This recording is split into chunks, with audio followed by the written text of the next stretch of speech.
नमस्कार। अहिले हामी हेटौडाको चौघडा भन्ने ठाउँमा छौँ। अब यहाँबाट हाम्रो आजको यात्रा हुँदैछ मकवानपुर गढीतर्फ। हामी गढीतर्फ अगाडि बढेका छौँ। यो कान्ति राजपथ हो। राजा महेन्द्रले उद्घाटन गरेको राजपथै छ।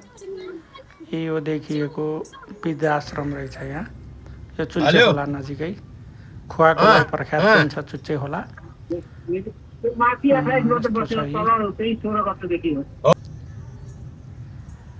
सुन्दर बाटो छ यो लगभग उकालो लागिसकेपछि यस्तो सुन्दर दृश्य हेर्दै हामी अगाडि बढ्न सकिन्छ।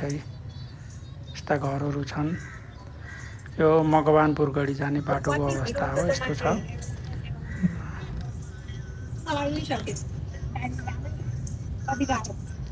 एकदम मनमोहक बाटो हुँदै रसुवागढी पुग्न सकिन्छ। हामी रसुवागढीको नजिकै हामी बेस क्याम्प भनौँ न। अब यहाँबाट यहाँसम्म गाडी आउँछ। अब यहाँबाट यो प्रवेशद्वार हुँदै हामी अब केही लगभग 500 मिटर जति माथि हिँडेर रसुवागढी पुग्छौँ है त। रतो गढी प्रख्यात मकवानपुर गढी। यो गढी एकदम महत्त्वपूर्ण छ किन भन्दा यहाँ सेन वंशहरूले शासन गरेका। यो नेपाली एकीकरणसँग पनि सम्बन्धित छ। यहाँ ठुला ठुला महत्त्वपूर्ण युद्धहरू भएको ठाउँ पनि यही छ यो मकवानपुर गढी। र पृथ्वीनारायण शाहले बिहा गरेको ससुराली गाउँ पनि हो, यो राज्य पनि हो। गङ्गावीर मकवानपुर गढी भनेर यहाँ छ। यहाँ पृथ्वीनारायण शाह अनि सेन वंशका राजाहरूको पनि यहाँ शालिगहरू बनाइएको छ। यो वरिपरिको दृश्य हो त्यहाँबाट हेर्दा। माथि गढीबाट हेर्दाखेरि अब हामी गढीनेर पस्यौँ। यस्ता बिचमा यसरी चारैतिर खाडल खनेर त्यहाँ शत्रुहरू नजाउन् भनेर यसरी गढी उठाइएको रहेछ। यहाँ जानकारी दिएको छ। अहिले यो एकदमै जीर्णोद्धार गर्नुपर्ने अवस्थामा छ है त। यो गढी एउटा भत्केर है, तर यो एकदमै ऐतिहासिक पुराना चिजहरू यहाँ छन्। जाने बित्तिकै प्रवेशद्वार हो गढीको।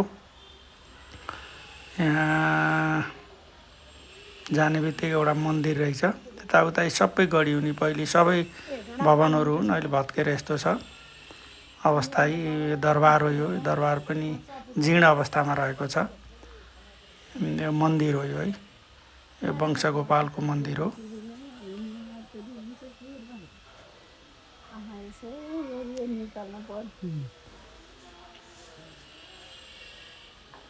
हामी यसको अवलोकन गरिरहेका छौँ। वासुदेव खतिवडा सहर। हामी यो पहिले कैदीलाई चोपाल्ने, पानीमा चोपाल्ने रहेछ है त, सजाय दिने ठाउँ।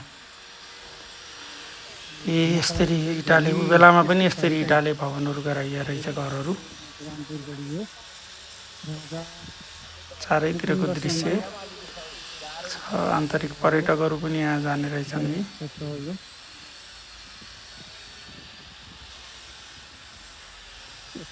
पुरानो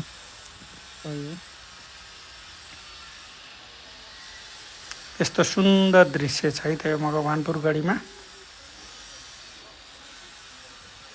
यसरी खाडल खनेर गढीको संरक्षणको लागि चारैतिर गहिरो खाडल खनेर राजा मुकुन्द सेन होइन सर, नजाउन् भनेर त्यस्तो गराइएको रहेछ। मणि मुकुन्द सेनले राज्य गरेको आज एकदमै अवसर मिल्यो। हाम्रो वासुदेव खतिवडा सरको एउटा उहाँको आतिथ्यतामा, उहाँको निमन्त्रणामा हामी यो गढी दरबार, मकवानपुर गढी दरबार घुम्ने अवसर मिल्यो है।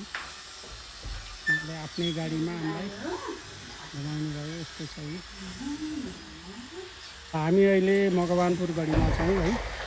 यो मकवानपुर गढी ऐतिहासिक मकवानपुर गढी मकवानपुर है। र यहाँको गुरुसँग हामीले यसको इतिहास है, यहाँ सेन राजाहरूको इतिहासदेखि मुख्य कुराहरू हाम्रो गुरुले बताइदिनुहुन्छ। आफ्नो परिचय चाहिँ नमस्कार, मेरो नाम सङ्घर्ष साथी हो। म यो वडा नम्बर 2 मा बस्छु। यो गढी चाहिँ नजिकै छु म। यहाँ पुजारी चाहिँ अन्त चाहिँ 4 वर्ष भयो यहाँ बसेको। अब हामीभन्दा अगाडिका औरज बुढापाकाले भनेअनुसार चाहिँ अब कस्तो भनौँ भने यो 13औं शताब्दीभन्दा अगाडि स्थापना भयो। पहिलो 13औं शताब्दीदेखि स्थापना भयो।